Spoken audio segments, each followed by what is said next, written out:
Hello, my name is Vikramaditya Singh. ठीक है, welcome back to our new channel Biotappa. ठीक है, पिछले लेक्चर्स में हमने पढ़ा था सेल, न्यू चैप्टर उठाया था हमने, बेसिक चैप्टर। ठीक है, उसमें हम लोगों ने जाना कि सेल को यूनिट ऑफ लाइफ क्यों कहते हैं, फंडामेंटल होता है। ठीक है, क्योंकि बेसिक यूनिट होता है। यूनिसेल एनसीईआरटी के अकॉर्डिंग यूनिसेलुलर ऑर्गेनिज्म जो होते हैं उनका इंडिपेंडेंट एग्जिस्टेंस होता है और they perform all the essential functions. ठीक, anything less than that are not considered truly living. ठीक, इसके आगे हमने कुछ फैक्ट्स भी देखे, जैसे एंटोनी वॉन लीeuwenhoek ने first saw and described live cell. Robert brown discovered nucleus. ठीक है, फिर नेक्स्ट टॉपिक हमारा मेन टॉपिक था सेल थ्योरी। सेल थ्योरी में बेसिकली 3 लोगों का रोल था, मैथियास लाइडेन, थियोडोर स्वान और रॉबर्ट रुडोल्फ विर्सो। ठीक, Matthias Leiden was a German botanist. He studied about plants and said that plants are made up of cells and form the tissue. Theodor Swan was a German zoologist. He studied on animals and said that animal cells have a thin outer covering, which is today known as plasma membrane. And he also studied some plant cells and concluded that plants have a cell wall. And he finally gave his conclusion that all plants and animals are made up of cells and product of cells. ये line बहुत important है। ठीक है, Theodore स्वान का यही जो cell theory है, इसका जिसे आज जाना जाता है, उसका पहला पॉइंट यही है कि all plants and animals are made up of cells and product of cells. फिर आते हैं रुडोल्फ विर्सो। इससे पहले मैं बता दूं कि सेल थ्योरी ने बेसिकली 2 पर्सन का रोल है दिया था जिन्होंने, ठीक है, together formulated the cell theory. तो उनका नाम है Matthias Schleiden and Theodor Schwann. ये दोनों लोगों ने ही टुगेदर फॉर्मुलेटेड द सेल थ्योरी, एनसीईआरटी में लाइन है। एंड नेक्स्ट, रुडोल्फ विर्सो ने सिर्फ मॉडिफाई किया सेल थ्योरी को। ठीक है, उन्होंने कहा ओमनिस सेलुले ई सेलुले। इसका मतलब ये होता है कि सेल डिवाइड करते हैं and arises from pre existing cells, यानी पेरेंट सेल से फॉर्म होते हैं। ठीक है, तो ये सेल सेल थ्योरी का दूसरा पॉइंट है जिसे आज जाना जाता है। ठीक है, ये मॉडिफिकेशन थी इनकी। और तो क्विक रिकैप खत्म होता है यहाँ पे।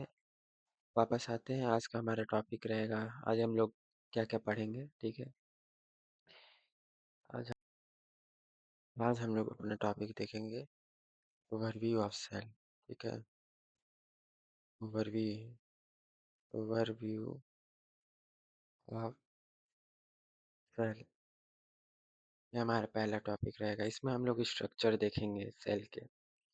ठीक है, सेल में क्या क्या होते हैं, कितने प्रकार के सेल होते हैं, उनके टाइप्स का, जैसे प्रोकैरियोटिक सेल्स होते हैं ओवरव्यू में हम लोग। फिर हम लोग और सब टॉपिक्स पढ़ेंगे।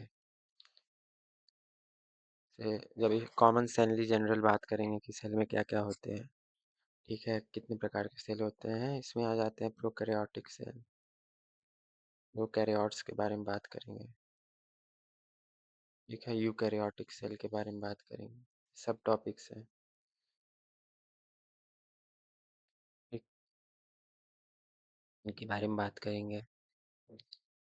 प्रोकैरियोटिक बहुत ही छोटा टॉपिक है, इसमें कुछ चीज़ें हैं छोटी छोटी हम लोग देखेंगे। यूकैरियोटिक में बेसिकली हम लोग सेल ऑर्गेनील्स की बात करेंगे, जैसे राइबोसोम।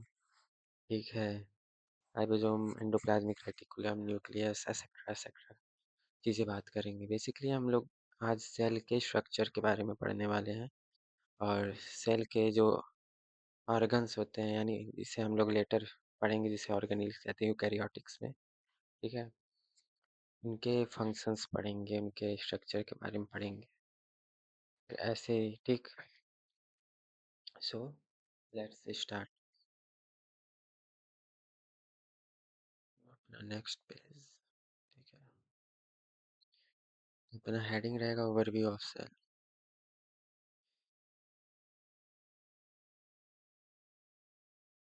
आज हम लोग ओवरव्यू हेडिंग डाल देता हूँ, ओवरव्यू ऑफ सेल। ठीक।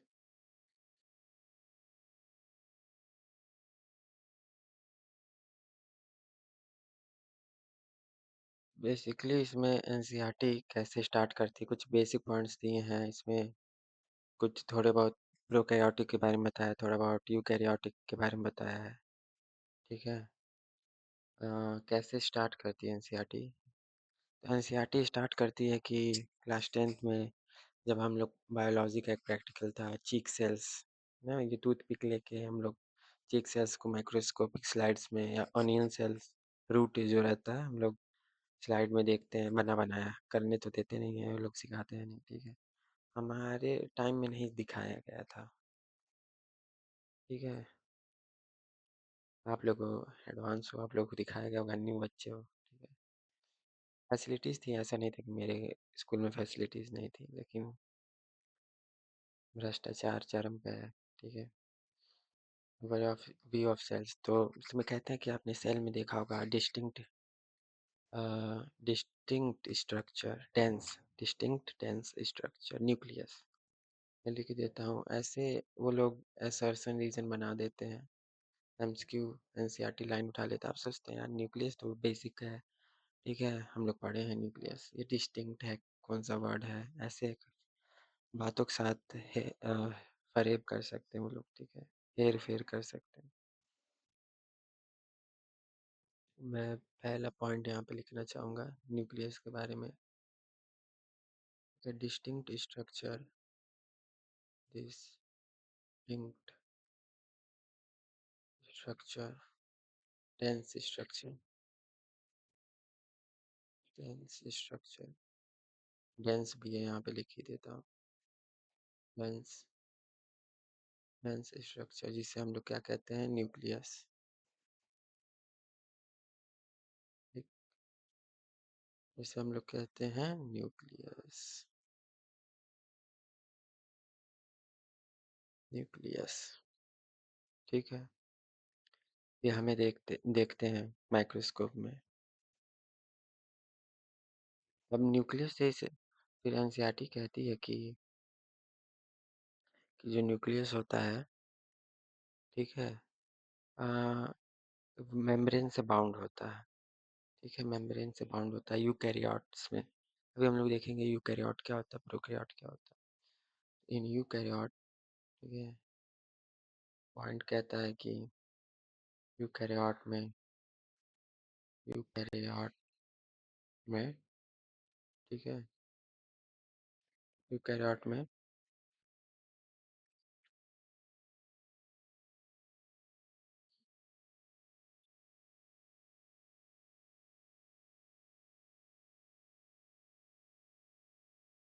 यूकैरियोट में क्या होता है, मेम्ब्रेन बाउंड होता है,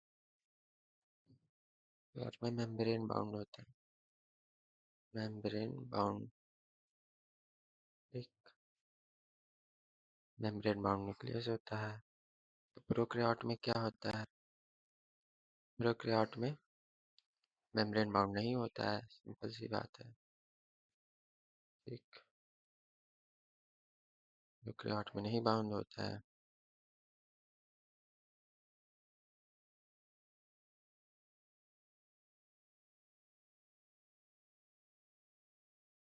नॉट बाउंड,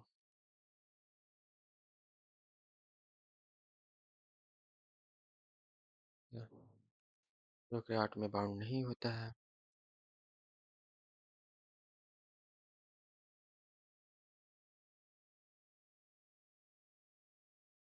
और न्यूक्लियस जो वर्ड है स्पेसिफिकली यूकैरियोट के लिए यूज होता है। ठीक है, अगर पूछे न्यूक्लियस होता है प्रोकैरियोट में, तो हम लोग बोलेंगे नहीं होता है, इसके लिए स्पेसिफिक टर्म है nucleoid.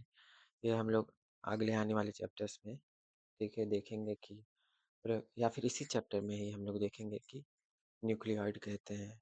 Nucleus membrane bound structure होता है जो जेनेटिक में क्रोमोसोम्स को होल्ड करता है। ठीक है, ये सिर्फ यूकैरियोट्स के लिए स्पेसिफिकली है।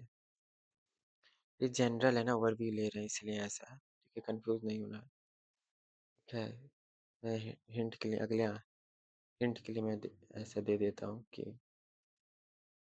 न्यूक्लियस कहते हैं, हाँ न्यूक्लियॉइड कहते हैं प्रोकैरियोट में, ठीक है। स्पेसिफिक टर्म है, स्पेसिफिक टर्म,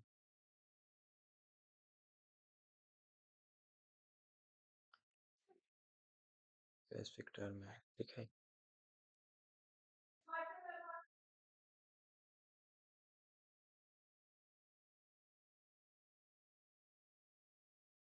ये कहता है कि हमने न्यूक्लियस देख लिया, ठीक है, हमने न्यूक्लियस देख लिया है। अब हम लोग देखेंगे साइटोप्लाज्म के बारे में। साइटोप्लाज्म, साइटोप्लाज्म के बारे में देखेंगे, इसमें भी एमसीक्यू आते हैं। साइटोप्लाज्म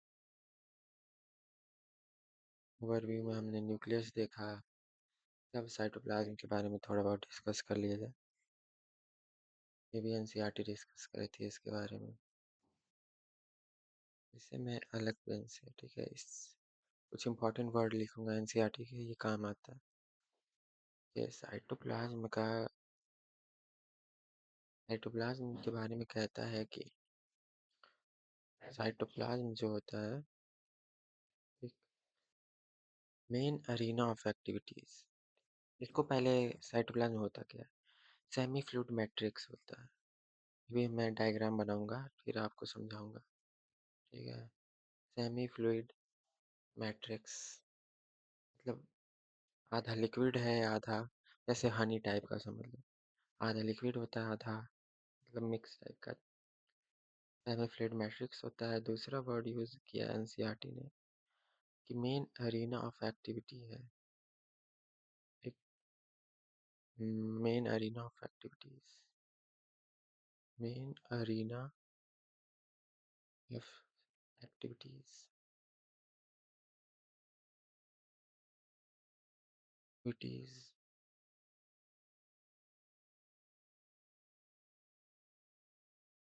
ठीक है, ठीक है। इसे मेन एरिना ऑफ एक्टिविटीज क्यों कहते हैं, क्योंकि साइटोप्लाज्म में सारे फंक्शंस जो सेल को जिंदा रखने में मदद करती हैं, ये सब होते हैं। ये सब एक्टिविटीज हम लोग बाद में देखेंगे। इस ये ओवरव्यू ले रहे हैं हम लोग। और क्या कहता है यहाँ पे, यही लिखता है कि मेन एरिना में होता क्या है बेसिकली। मेन एरिना में यही होता है कि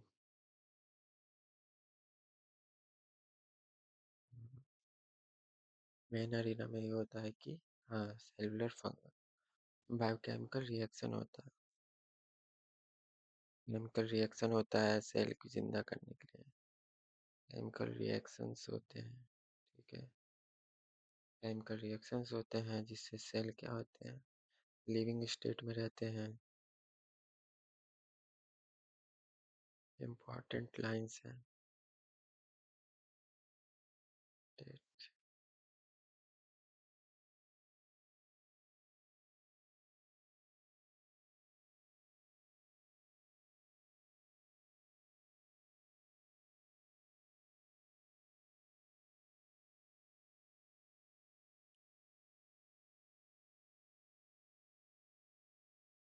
ये है साइटोप्लाज्म, ठीक है। साइटोप्लाज्म के बारे में हम लोगों ने पढ़ लिया। और हाँ अब थोड़ा डायग्राम से मैं आपको समझा दूँ जो बात मैंने कही है आपको, ठीक। देखिए ये सारे नोट्स मैं अपने टेलीग्राम चैनल पे बायोडोपा, ठीक है, लिंक डिस्क्रिप्शन में है और मेरे बायो चैनल में, हाँ चैनल के बायो में भी है, तो आप उससे जुड़ जाएं और ये नोट्स आप डाउनलोड कर सकते हैं। देखिए धीरे धीरे अपडेट भी कर रहा हूँ टेक्नोलॉजी, ठीक है। शुरुआत में दिक्कत हो सकती है, मुझे तो है ही, ठीक है, एज ए न्यू है, थोड़ा सपोर्ट करिए। मैं फिर डायग्राम बनाता हूँ, डायग्राम,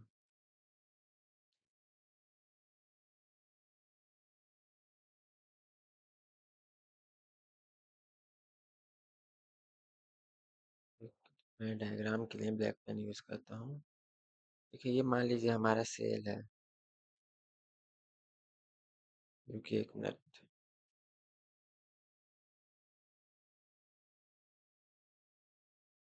ये मान लीजिए हम लोगों का सेल है, जनरल है, ये स्पेसिफिक सेल के बारे में बात नहीं कर रहा हूँ, ठीक है? ये जनरल सेल की बात कर रहा हूँ। वैसे मैंने यूकेरियोट्स की बात की है, प्रोकैरियोट की भी बात की जैसे ये। एक काम करता हूँ मैं दोनों सेल ही बना देता हूँ, ठीक है? ये प्रोकैरियोट का है, ठीक? अभी मैं यूकेरियोट का भी बना देता हूँ। एक आइडिया मिल जाएगा आपको।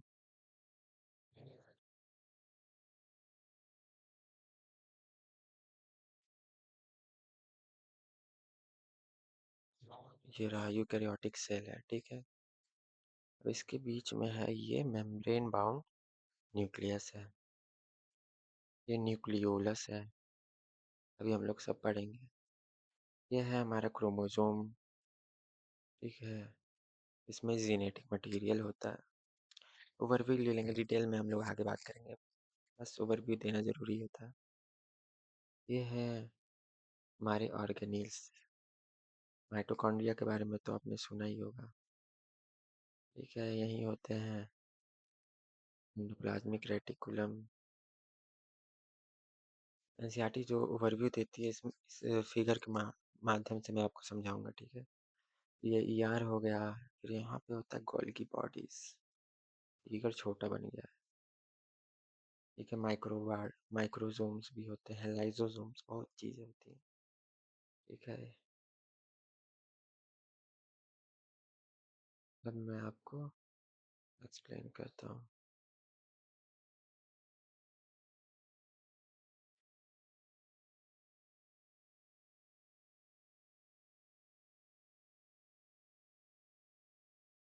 ठीक, तो ये है हमारा क्रोमोसोम। क्रोमोसोम ये न्यूक्लियस है जो मैं बताया हूँ, ये हमारा न्यूक्लियस है, एक मेम्ब्रेन बाउंड है। पूरा स्ट्रक्चर क्या है? न्यूक्लियस है। मैं स्पेसिफिकली राइट कर देता हूँ। हाँ, ये न्यूक्लियस है, ये न्यूक्लियस है, ये न्यूक्लियस है।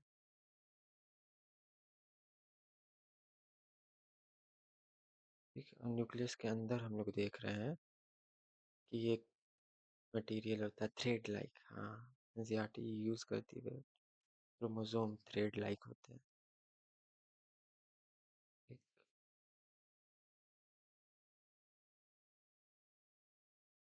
ठीक, थ्रेड लाइक क्रोमोसोम होते हैं, धागा की तरह, धागा नुमा। देखिए मैं ऐसे बनाया भी हूँ, धागे जैसा, ठीक है? क्रोमोसोम थ्रेड लाइक मटेरियल होते हैं। क्रोमोसोम के अंदर क्या क्या होता है? क्रोमोसोम कई चीज़ों से मिलके बना होता है, ये हम चैप्टर्स में पढ़ेंगे सेल साइकिल में, ठीक है? और क्रोमोसोम के अंदर होता है डीएनए, एनसीईआरटी कहती है डीएनए।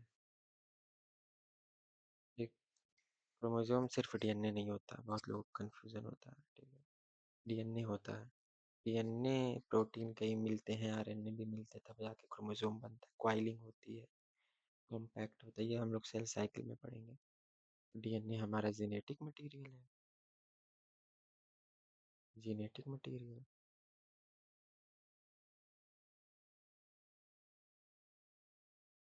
डीएनए हमारा जेनेटिक मटेरियल है, ठीक?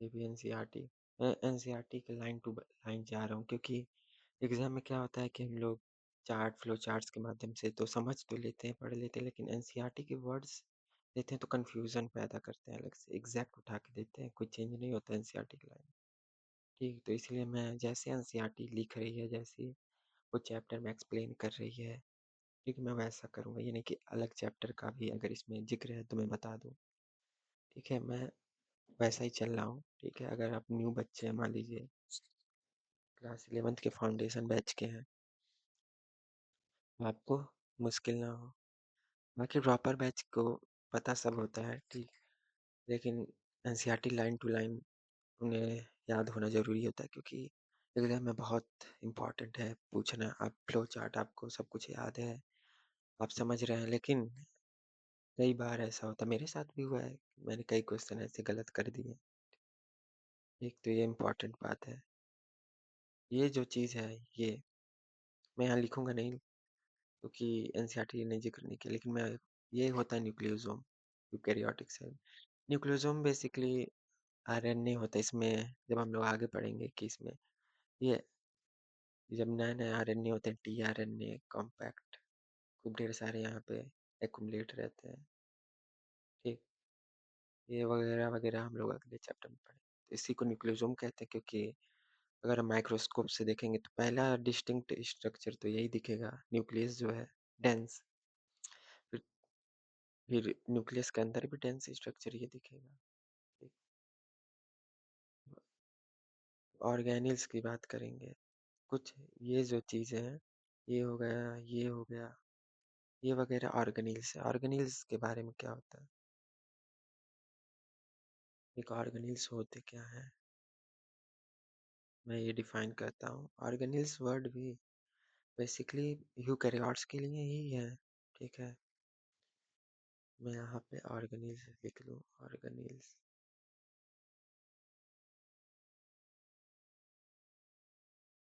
भी मैं फिर एक और डायग्राम बनाऊंगा, जब एकदम स्ट्रक्चर वाइज अगर मैं एक्सप्लेन करूंगा तो डायग्राम खुद का बनाऊंगा।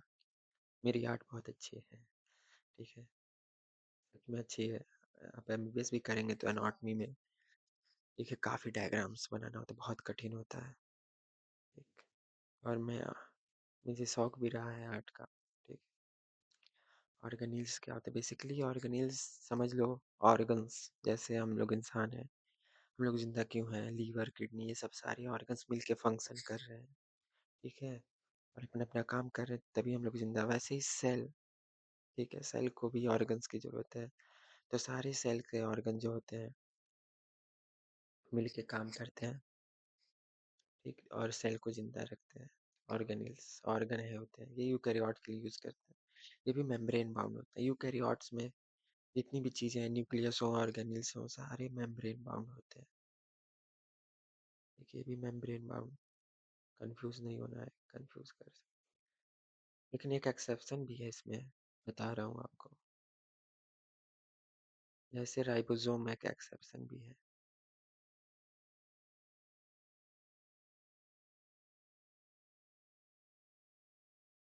राइबोसोम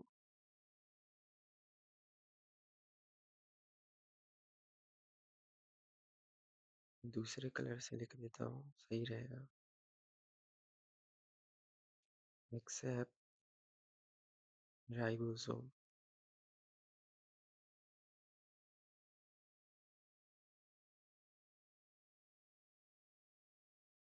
ठीक, राइबोसोम को छोड़ के। क्यों? कि राइबोसोम ही ऐसा इकलौता ऑर्गेनेल है जो मेम्ब्रेन बाउंड नहीं होता है, ठीक। ये दोनों में पाया जाता है, यूकेरियोट में भी, प्रोकैरियोट में भी, और दोनों में ही, प्रोकैरियोट में वैसे ही मेम्ब्रेन बाउंड नहीं है कोई भी ऑर्गेनेल्स, ठीक है, और यूकेरियोट में सारे में मेम्ब्रेन बाउंड है, बट राइबोसोम को छोड़ के, तो राइबोसोम है। तो मैं एडिशनली लिख देता हूँ, कंफ्यूजन ना हो, ठीक है।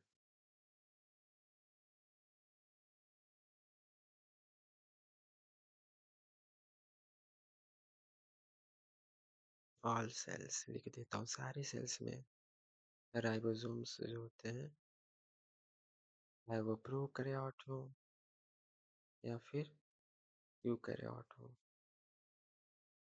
ठीक,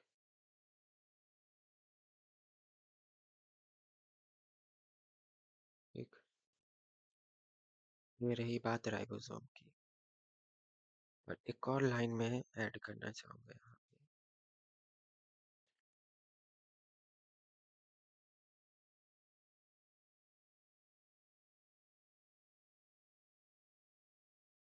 कि एनिमल सेल की अगर हम लोग बात करते हैं, प्लांट की नहीं, एनिमल सेल की,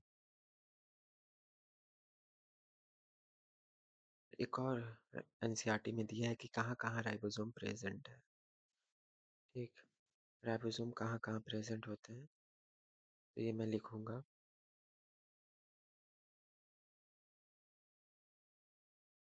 आई थिंक डार्क ये कलर भी सही है। ये कहाँ-कहाँ प्रेज़ेंट है, प्रेज़ेंट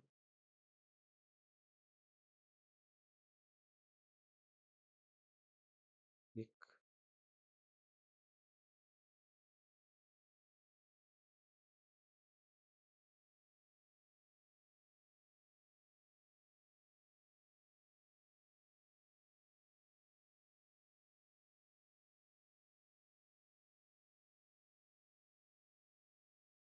कहाँ-कहाँ प्रेज़ेंट है। तो राइबोसोम सिर्फ़ साइटोप्लाज़्म में ही नहीं प्रेज़ेंट होता है। इसमें साइटोप्लाज़्म में लिखा है क्या है? हाँ, ऑर्गेनेल सिर्फ़ साइटोप्लाज़्म में ही नहीं प्रेज़ेंट होता। तो गाइस लाइट तो आ गई है, ठीक है? तो एनीवेज़ लेकिन पढ़ाई नहीं रुकनी चाहिए। आ गया हूँ तो कंप्लीट ही कर देता हूँ, ठीक है? तो राइबोसोम होता है क्लोरोप्लास्ट में। बस पहले ये भी तो बता दूँ, साइटोप्लाज़्म में तो होते ही हैं। साइटोप्लाज़्म में स्कैटर्ड होते हैं, ठीक? साइटोप्लाज़्म में स्कैटर्ड होते हैं क्लोरोप्लास्ट। क्लोरोप्लास्ट एक ऑर्गेनील्स होती हैं जो कि सिर्फ प्लांट में पाई जाती हैं। और आपका एंडोप्लाज्मेटिक रेटिकुलम ईआर हम लोग शॉर्ट में लिखते हैं, रफ एंडोप्लाज्मिक रेटिकुलम के मेम्ब्रेन अटैच्ड होते हैं, ठीक है? और cytoplasm chloroplast rough endoplasmic reticulum, ठीक है? मिटोकॉन्ड्रिया में भी पाए जाते हैं। माइटोकॉन्ड्रिया, माइटोकॉन्ड्रिया में भी पाए जाते हैं। तो ये इतनी सारी चीज़ों में पाए जाते हैं।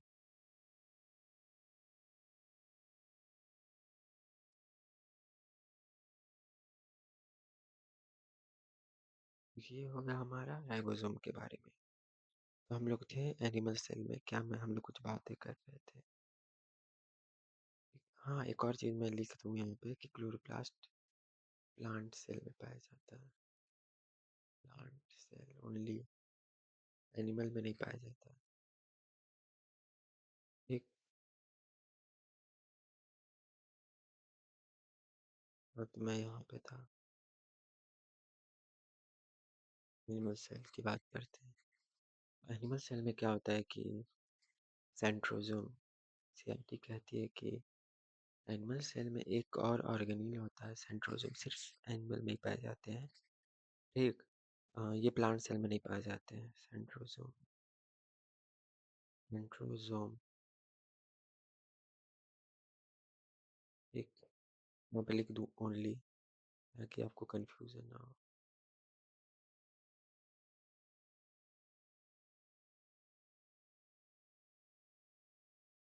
ठीक,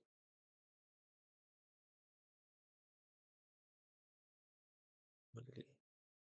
इसका काम क्या है सेंट्रोजोम का? सेंट्रोजोम ये भी लिखा है एनसीईआरटी में, इसका फंक्शन क्या है? सेल डिवीजन, सेल डिवीजन में इसका काम आता है। हम लोग सेल साइकिल वाले चैप्टर में देखेंगे। ओवरव्यू अभी हम लोग ले रहे हैं, ठीक? सेंट्रोजोम, अब हम लोग आते हैं प्रोकैरियोटिक सेल। अगर यूकैरियोटिक सेल ऐसा दिखता है, ठीक? ये हम लोग यूकैरियोट्स के बारे में बात कर रहे थे। यूकैरियोट सेल अगर ऐसा दिखता है तो प्रोकैरियोट्स कैसे दिखते हैं, ठीक? प्रोकैरियोट्स, यहाँ पे मैं वो बना दूँ, तो हम लोग प्रोकैरियोट सेल के बारे में देखेंगे, कैसे दिखते हैं।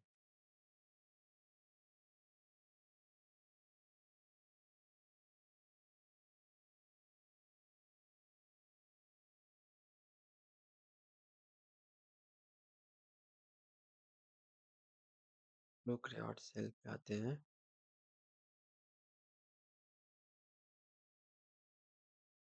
देखो प्रोकैरियोट सेल जैसा कि हम लोगों ने देखा है कि मेम्ब्रेन बाउंड नहीं होते हैं, ठीक। Prokaryotic cell membrane bound nucleus नहीं होता तो कैसा होता है? जब माइक्रोस्कोप से देखोगे तो डिस्टिंक्ट नहीं रहेगा, मतलब इसकी कोई बाउंड्री नहीं होती है, बस देखोगे कि हाँ कि चीज़ें हैं, चीज़ें हैं इसमें, ठीक। ये है हमारा न्यूक्लियस, ऐसे ऐसे चीज़ें हमें दिखेंगी। इसमें है हमारा क्रोमोसोम, ठीक। एक्चुअली प्रोकैरियोट का क्रोमोसोम भी अलग होता है, ऐसे सर्कुलर, लेकिन ये लिखा नहीं, मैं आइडिया दे रहा हूँ, ठीक है। और इसमें ऑर्गेनेल्स भी बहुत डिफरेंट होते हैं यूकेरियोट से, ठीक है।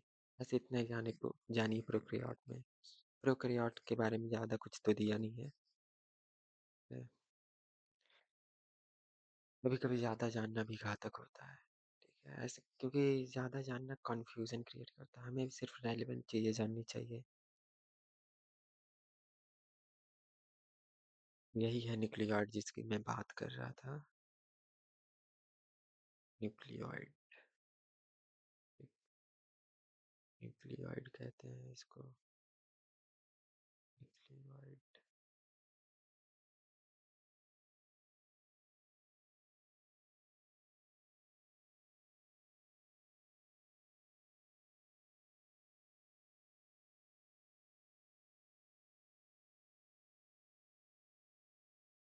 एनसीईआरटी इतनी बातें खत्म कर देती है, ओवरव्यू दे देती है, अब छोटी, एक और छोटी सी बातें करेगी, मतलब अब जनरल बातें करेगी कि सेल जो होते हैं, हाँ वेरी करते हैं, सेल का क्या क्या वेरी करते हैं, पहले तो मैं लिख लूँ सेल, एक। सेल जो होते हैं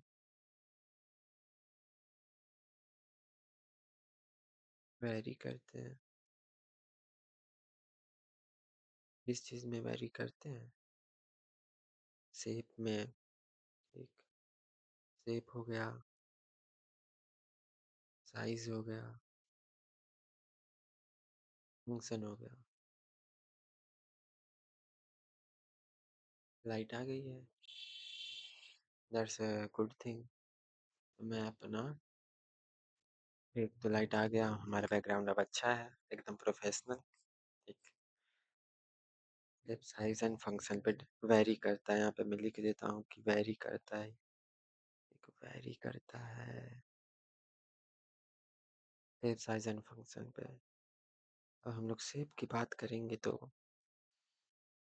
एक, हम लोग शेप की बात करें अगर, ये कई तरह के शेप होते हैं, ठीक है। अभी हम लोग, मैं फिगर दिखाऊंगा आपको।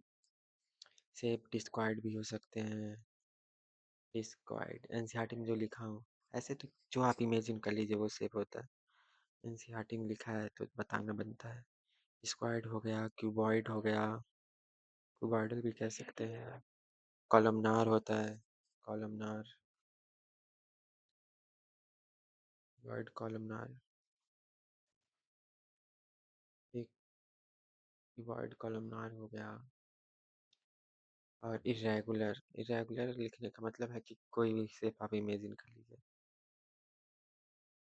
ठीक।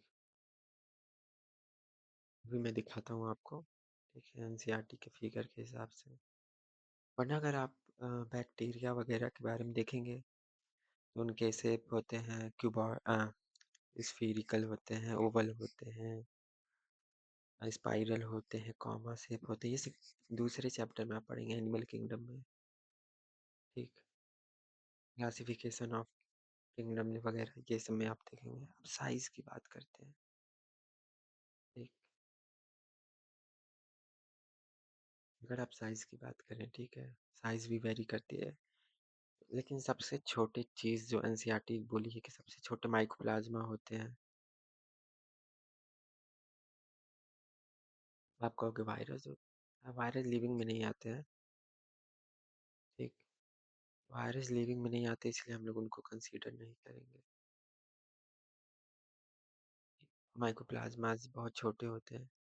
इसको अभी आगे जब हम लोग प्रोकैरियोट में पढ़ेंगे तो उसमें कहेगा कि माइकोप्लाज़्मा को पीपीएल लोग कहते हैं, प्लूरोनिमोनिया लाइक ऑर्गेनिज़्म। ठीक। माइकोप्लाज़्मा की साइज़ कितनी होती है? इसे मैं रेड पेन से लिख देता हूँ।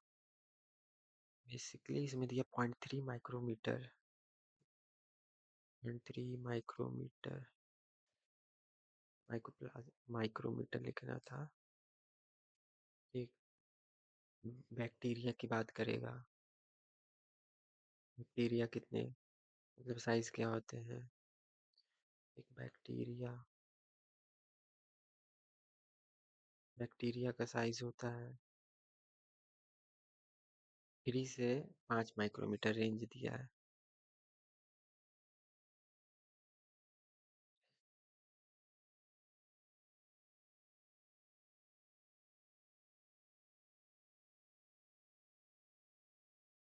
थ्री से 5 ठीक माइक्रोमीटर।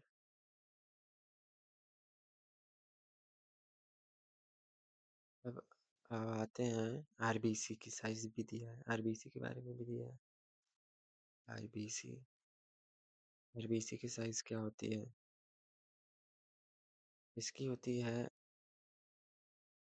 7 माइक्रोमीटर। इम्पॉर्टेंट है जब आप मतलब फर्स्ट ईयर में आएंगे एमबीबीएस। ठीक है, तो इसमें ये सब बताता है कि आरबीसी की साइज आपको याद होनी चाहिए।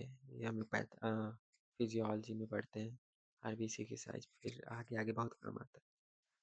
ठीक, 7 माइक्रोमीटर। ये 3 चीज़ों के बारे में बताया है एनसीईआरटी साइज में, और फंक्शन में भी वेरी करते हैं।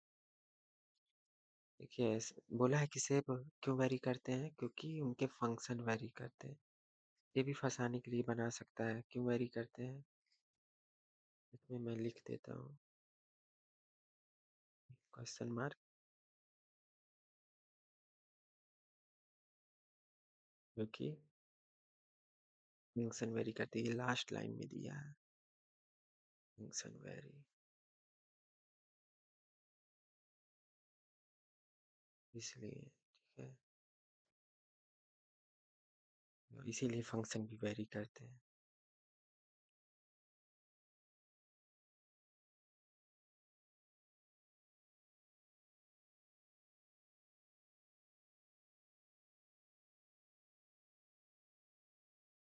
ठीक है, ये हमारा हो गया पूरा। मैं आपको डायग्राम पे ले जाता हूँ।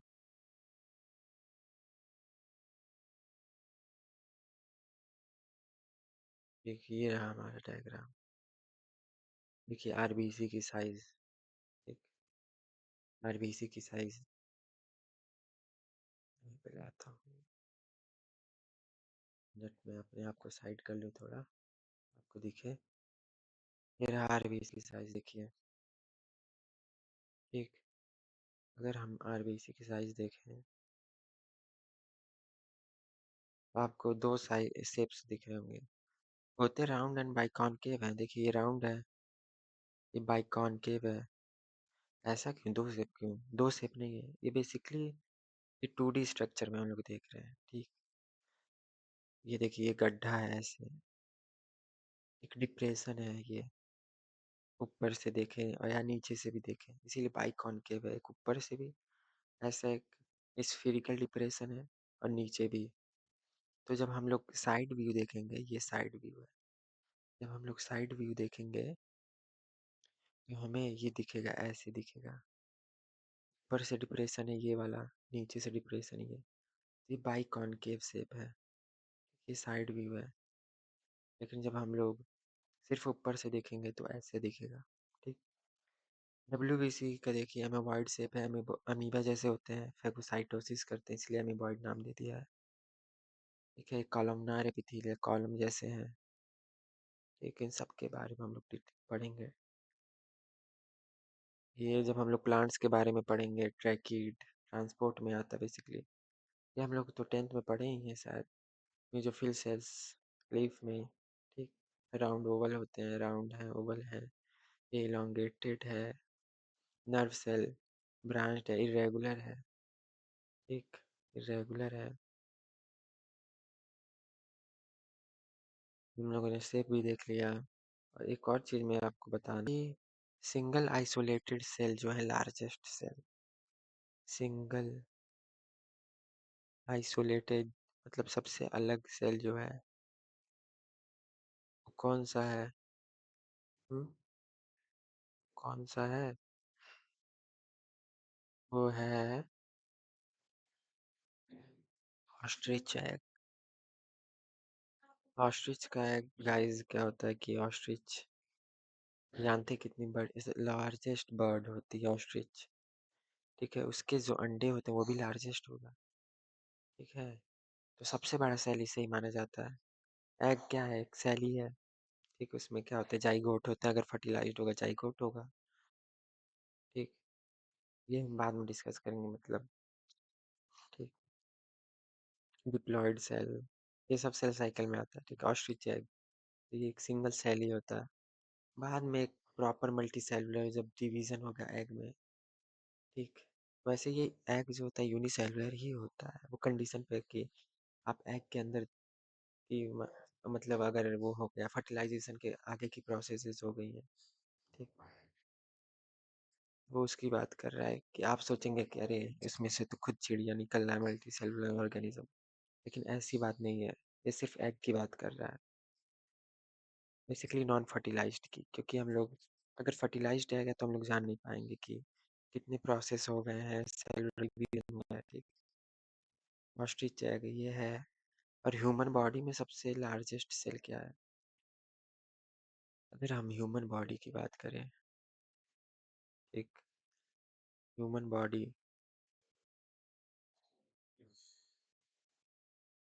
लार्जेस्ट सेल क्या होगा ह्यूमन बॉडी में? लार्जेस्ट सेल सबसे बड़ा भी हम लोगों ने देखा है, बताओ बताओ आंसर क्या है? Nerve cell. बढ़िया। ठीक, नर्व सेल ही लार्जेस्ट सेल है ह्यूमन बॉडी में। ठीक, नर्व सेल, ये ध्यान रखना है कि लार्जेस्ट सेल किसकी बात कर रहे हैं, ह्यूमन बॉडी में नर्व सेल है। बाकी अगर जाओगे तो बहुत चीज़ें मिल सकती हैं, प्लांट भी आ जाएंगे। ठीक है, ये सिर्फ ह्यूमन बॉडी की बात है। ये 2 पॉइंट्स लिखे हैं। अब मैं थोड़ा सा एनसीईआरटी की थोड़ा दिखा देता हूँ कि कुछ पॉइंट्स अगर छूट रहे हो तो मैं ऐड कर दूँ। थोड़ा सा रिवीजन भी कर लो, क्विक रिकैप कर सकते हैं।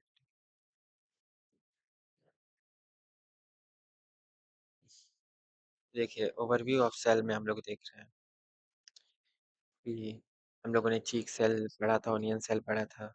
कि मैं एक इसमें हाइलाइटर होना चाहिए।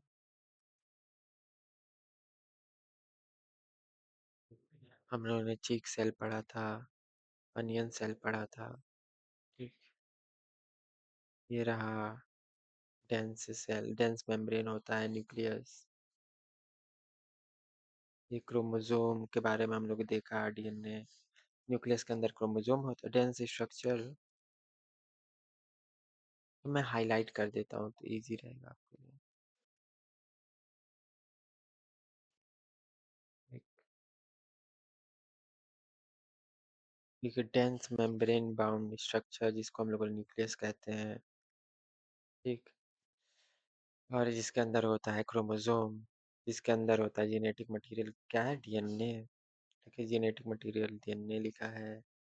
मेम्ब्रेन बाउंड न्यूक्लियाई होता है यूकैरियोटिक में। ठीक है, जो लैक करता है उसे हम लोग प्रोकैरियोट कहते हैं।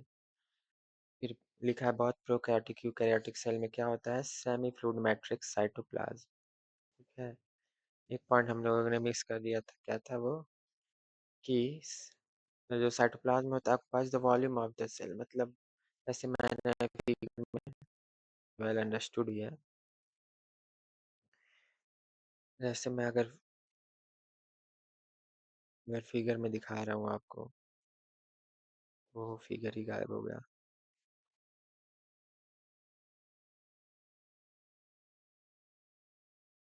हाँ, तो हम लोगों ने देखा occupies the cell, occupies the volume of the cell. देखिए जब हम लोग देखेंगे यहाँ पे स्ट्रक्चर, तो हम लोग देखिए ये सब साइटोप्लाज्म ऑर्गेनेल्स के बीचों बीच मतलब जैसे वो होता है ना सूप होता है सूप में सूप समझ लिए साइटोप्लाज्म है। यहाँ पे मैं अगर डायग्राम से दिखाऊं मान लीजिए सूप ये बाउल है। मान लीजिए बाउल से ऊपर से हम लोग देख रहे हैं। ठीक। बाउल से हम लोग ऊपर से देख रहे हैं बाउल में है सूप। ठीक। अब सूप में क्या क्या है। सूप में मान लीजिए है कुछ कैरेट्स हैं पत्तियां हैं। ठीक है तमाम चीजें हैं। इसके एग्जाम्पल से हम लोग एनालॉगी समझ सकते हैं कि वैसे ही सेल में भी हम लोग समझ सकते हैं कि जो साइटोप्लाज्म है सूप है और जो ऑर्गेनिल्स हैं इंग्रेडिएंट्स हैं जैसे ये कैरेट्स के स्लाइसेस जो हो गए हैं ये पत्ता गोभी के पीसेस सूप में जो भी पड़ता हो मशरूम्स वगैरह तो वैसे ही तो इसमें क्या है सेल में ये सब ऑक्युपाई सारा ऑक्युपाई स्पेस कौन कर रहा है साइटोप्लाज्म ही तो कर रहा है।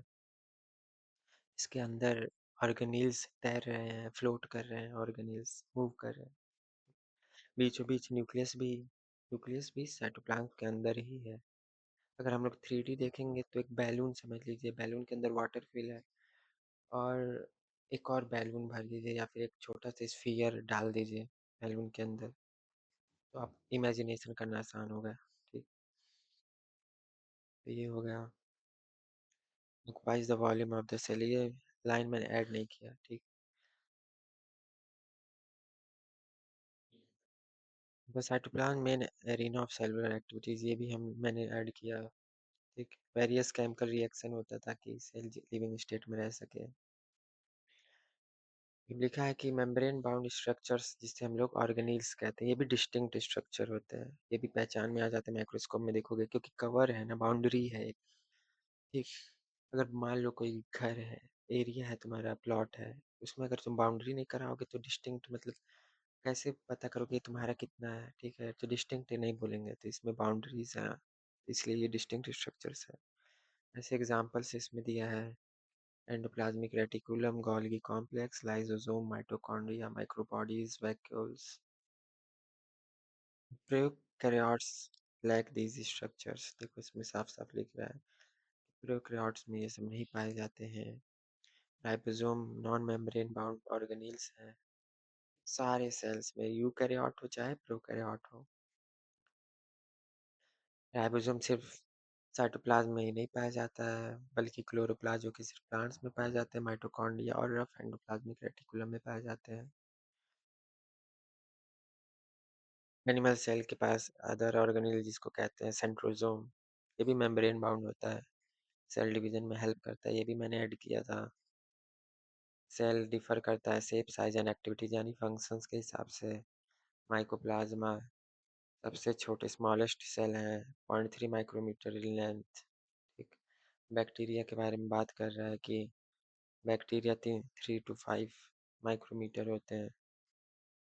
Largest isolated cell ostrich egg of an ostrich है। ठीक। मल्टी सेलुलर ऑर्गेनिज्म में देखें ह्यूमन रेड ब्लड सेल्स जो कि 7 माइक्रोमीटर है। ठीक। Nerve cells are the longest cells human body की बात कर रहा है कंफ्यूज नहीं होना है। Cells also vary in their greatly in their cell इसमें कुछ शेप्स के बारे में दिया है डिस्क लाइक हो सकते हैं पॉलीगोनल कॉलमनार क्यूबॉइडल। देखिए यहाँ पे थ्रेड लाइक दिया है थ्रेड लाइक इवन इरेगुलर भी होता है। लास्ट लाइन जो मैं बोल रहा था आपको कि शेप ऑफ द सेल में very with the function they perform यानी जो फंक्शन परफॉर्म करते हैं उस हिसाब से सेल की साइज डिफर करती है। ठीक। तो अब हमारा अगला टॉपिक है प्रोकैरियोटिक सेल।